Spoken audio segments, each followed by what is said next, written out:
A male spotted bowerbird. For the last 2 months, he's been busy in anticipation of brief rains. That is when females will look for a mate.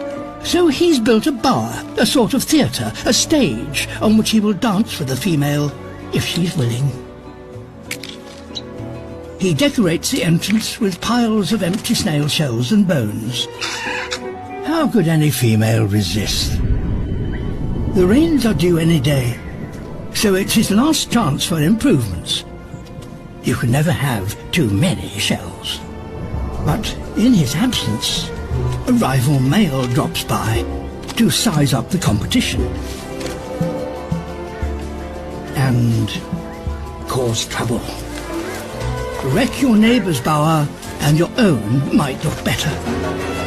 And perhaps one of the best bits would look good in his bower. The owner is back. And something isn't right. Repairs are needed.